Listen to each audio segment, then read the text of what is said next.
Hi, today we're going to talk about how to handle a certain kind of difficult person. A client of mine brought this to my attention a couple of weeks ago, and it reminded me of when I actually learned uh, a particular tool that I want to share with you. So at the time, this was years ago when uh, teams were just becoming mainstream and companies were trying to drive responsibility for some decisions down from the manager to the people, the staff, their direct reports. And I was working with a group of IT operators. These are folks that loaded tapes for bulk runs on mainstreams, and so their schedule was very important because they had to have the coverage and they had to have the continuity, and so their schedule was really important, and they were charged with deciding what the best schedule would be to handle the workload and for the employees.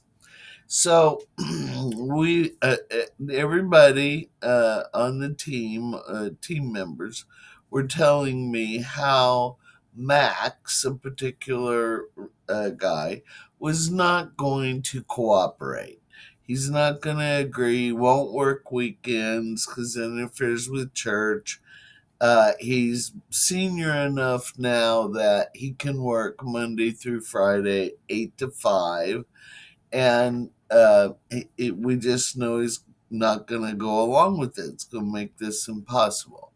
So we start meeting, and sure enough, Max, true to form, he's critical of some ideas. He makes noises once in a while when there's an idea he doesn't like. He rolls his eyes and so forth. And we're getting to the point where we're really coming to agreement as a group. And Max asks a question about, okay, so this plan means I'll work every sixth weekend. And somebody answered him and said, yeah. And I looked at him and said, Max, can you live with that? And he went, yeah, of all the ideas we've had, this is the best idea I think we have come up with. And you can just see that everybody, because everybody else in the room, they were building up in anger and, wanting to debate and all. And when he said yes, they were shocked that he had agreed. So, yes, he was showing resistance, but he wasn't completely closed minded. So, my client reminded me of this when he was in a meeting for his MBA team, with his MBA team. So the MBAs, they work as a group. They decide what they're going to take on, how they're going to approach it, and he said this was their first meeting, and there was a guy in there that was sounding very similar, rolling his eyes, making negative comments, being critical of all the ideas, blah blah blah. And my client noticed two other people on the team getting ready to be angry, debate whatever they were going to do. And the guy asked a question, and my client looked at him and said, now can you live with this? And he said, yes.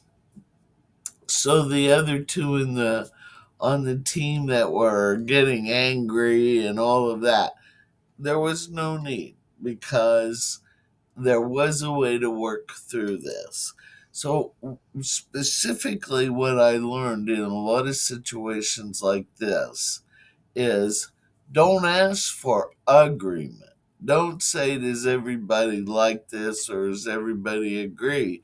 But ask for the disagreement, or what parts can't you live with? And you may get a different response.